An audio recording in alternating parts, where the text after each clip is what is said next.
Hi, I'm Rohan Poddar. I'm a storyteller to social good brands and I run a blog called Creatively Unsettled.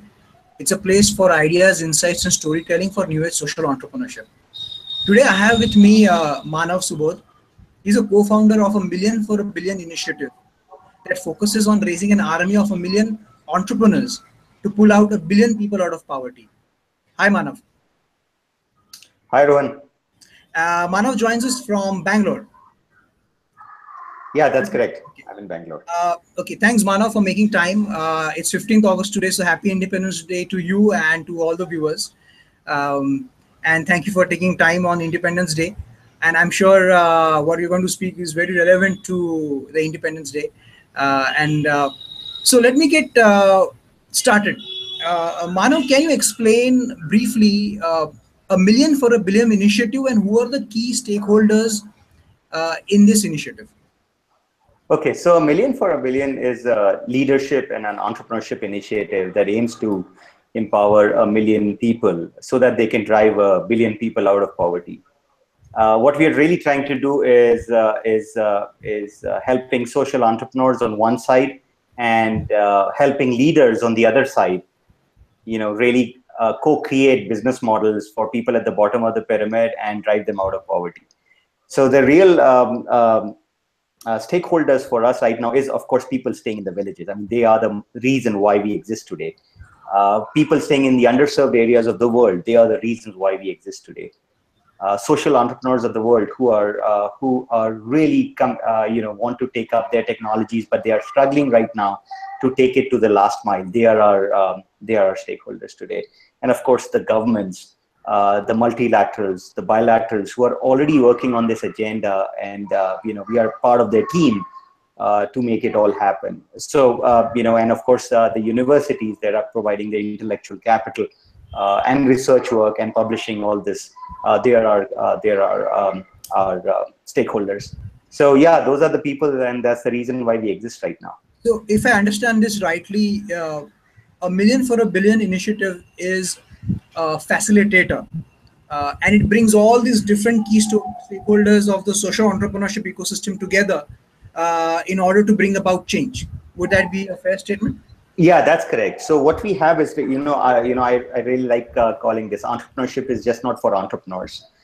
It is for everybody, right? And there are so many people I see in the cities, young people, as well as people working in the corporate sector, mid-level executives, senior executives, who want to make a change, but they still want to have their jobs and keep on doing whatever they're doing, have their nice degrees, but they still want to make a change and they want to transform communities. They are, for me, entrepreneurial, and we are tapping into the talent, passion, and energy of these people, especially the young ones who want to give a lot of significant time of their lives to working in the villages.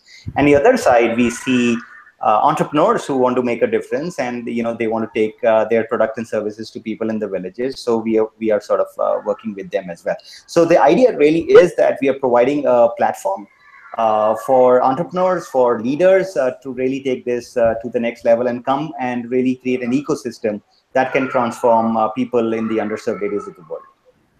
Okay. So, how do you identify issues which or projects which need support from entrepreneurs or, for example, investors or corporates? See, we are really looking at the problem from or the challenge from what is required. We are really not starting from the interest of the corporations or interest of the entrepreneurs first. First, we go into the underserved area and find out what is required. So if you look at it, yeah, what is required is better healthcare, better education. So anything that the corporates have to provide, we sort of accelerate them to the rural areas. The technologies that can help reach good quality education, great quality healthcare to the rural areas, like internet in a box, we definitely facilitate that. But what we are really looking at is, what do people require? I mean, the biggest mistakes that all of us make is really force fitting our solutions to people we think who need it. Right. And that's really not the idea. The really idea is to first, from a complete blank slate, blank paper, look at what is required, why am I required, and go and identify the pain points not the vitamins. So we are here to really address the pain point of the people in the villages, pain point of the people in the underserved areas, and then create solutions around it. I mean, normally what we have seen is you'll end up creating vitamins, or saying that, okay, do you need this? And people, of course, are in the underserved areas, villages are nice, but that's not the pain point. So what we are really looking at is identifying the pain points, which might be related to education, which might be related to healthcare, and most importantly, everybody talks about making people in the villages as consumers. We think that we can make villages producers. They are the producers. We are going to really be part of this reverse e-commerce revolution, where we can have really produce and entrepreneurs from the villages who can supply back to people in the cities. So the idea really is, twofold. If you really look at it, accelerate products and services related to education, healthcare, well-being to people at the grassroots from the cities. And on the other side, what we are really looking at is accelerating producers and talent of people from the villages over to the cities, so that there can be wealth, there can be prosperity, and through that there can be jobs that gets created for people in the villages. So that's how what we are really trying to do, and we are doing this by leveraging entrepreneurship. Entrepreneurship is the big leverage that we are doing, and leadership of people and the talent that people have. So that's what we're really trying to do. Fantastic. And that kind of, that brings to my mind the initiative that you have under A Million for a Billion, which is Village Accelerator program. A large part of inequality in our country is because of rural poverty, if I may say so, if I'm not wrong. And your Village Accelerator program is attempting to address that. How are you trying to do that under this particular program? It's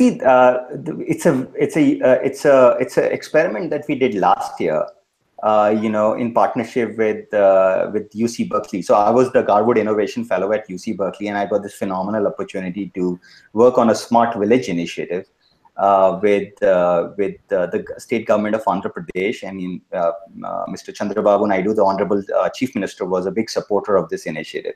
So we tried, we did a lot of things on how to make a village smart. But one of the 10 things that we tried was a village accelerator.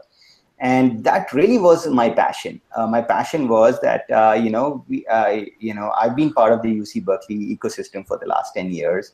And, previously I was working with Intel Corporation. So a lot of work that I was doing was part of accelerating entrepreneurship, working with young people in the Silicon Valley, in the universities. And something that kept on nagging me always, that what if this education is available for people in the villages?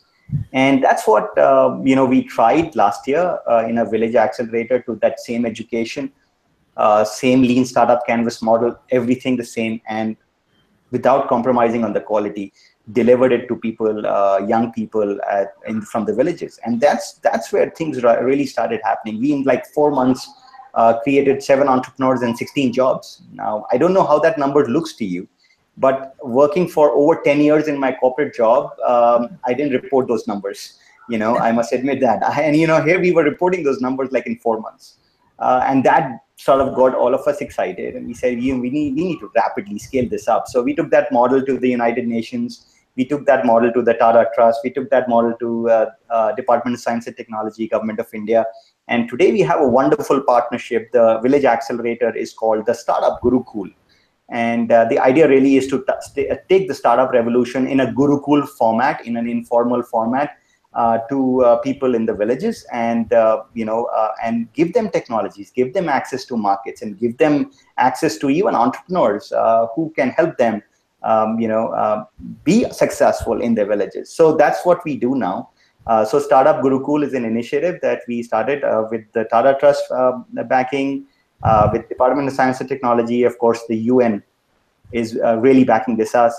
And we are scaling this to Jharkhand, in Uttarakhand, in Karnataka, and of course we continue to do this work in Andhra Pradesh, where we are setting this up in the West Godavari region in Bhimavaram. So that's what we are doing now. So Manav, what factors work in your favor? when you say Uh, that you yeah. could enlist these entrepreneurs on the program and generate these many jobs, what factors do you think worked in your favor? Is it because these people are already waiting for some opportunities that they need a provider for, and there is this latent need which just needs to be tapped, Yeah. or it's more difficult than that, or it goes beyond that? What do you think worked in your favor, and why you And think this could be scaled up yeah. to other parts of the country? Great question. Great question, and thank you for asking that. What worked in our favor is accidental. We discovered something which we in our in our traditional wisdom we had not thought about, but we discovered it on the field.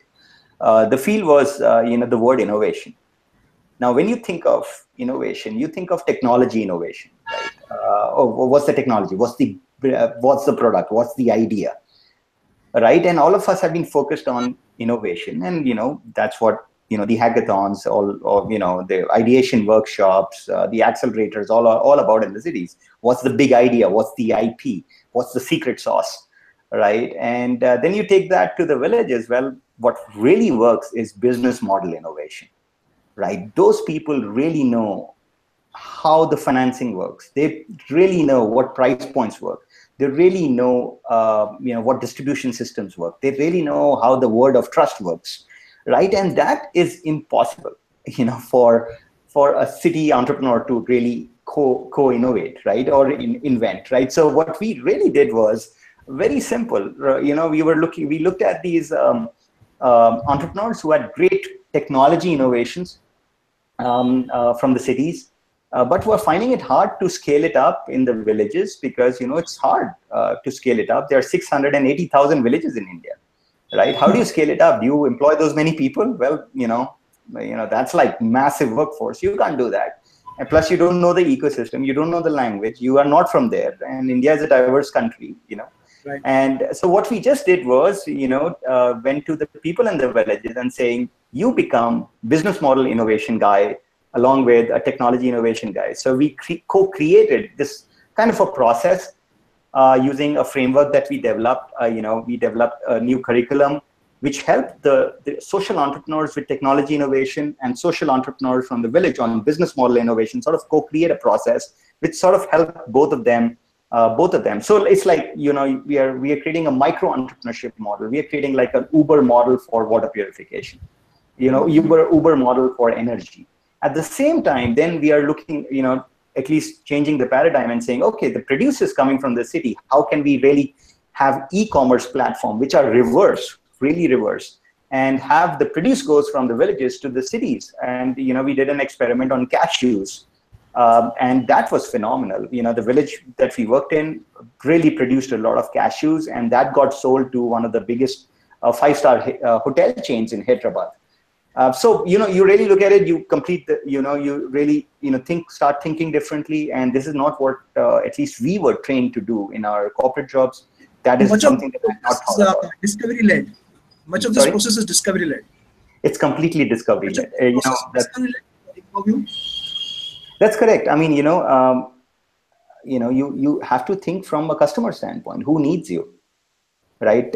Again, the same process, that what challenges are we trying to solve? And the only thing that we are doing is listening, and developing that skill every day to listen to people. They tell us, they're smart enough. They know, they know a Right. lot more. So we just listen and just match make them with the startups, and at the same time match make them with the buyers. And in the whole process, social entrepreneurs on both sides, cities and the villages, benefit. And we do this process by having fellows who go in the villages and host these programs. So you asked a question on scalable. This model is scalable, not just in India, but across the world. And we are making this model not just for India, but for the world, made in India. Right. So we want to really take this model. In fact, next month, I'm going to Vietnam. We are doing the same experiment with one of our partners in Vietnam. We have already done some work in Caribbeans. We are doing that. And even in the underserved areas of New York, we have a partnership now that we are want to really take this model to New York. So I believe that this model got invented by in this experiment that we did. But yeah, it's really scalable for the rest of the world, not just for India. Fantastic. Manav, you've said that your initiative is aligned to the Sustainable Development Goals. Uh, I want to ask you a larger question. Do you think social entrepreneurs or the budding social entrepreneurs should put a conscious effort into aligning their impact initiatives or their social enterprises to sustainable development goals, and how that can be done? See, the Sustainable Development Goals is a fantastic framework that the United Nations came up with, to have a world where we'll have peace and where all of us can live peacefully and, in prosperity, right? It is a framework of and putting things very, very nicely. If you ask me, the social entrepreneurs who are already doing work in this area, I see them already aligned to those goals. No poverty, gender equality. I mean, those are big goals, right? And I already see social entrepreneurs who have aligned their initiative. They didn't start there, but they already started with, because they wanted to, make the world a better place, and hence they landed up doing that. And of course, they are aligned automatically to the Sustainable Development Goals. What we are trying to do also is educate young people on the Sustainable Development Goals and motivate them on what actions they can take to solve these problems. So if you ask me, young entrepreneurs or entrepreneurs in the making, and people even in high schools, yeah, we are taking this education even there and educating them about the Sustainable Development Goals and asking them, encouraging them, motivating them to take actions to solve them. Now, some of those actions might lead to an enterprise, not necessarily. Some might lead to an enterprise, and they'll become social entrepreneurs that the world is waiting for.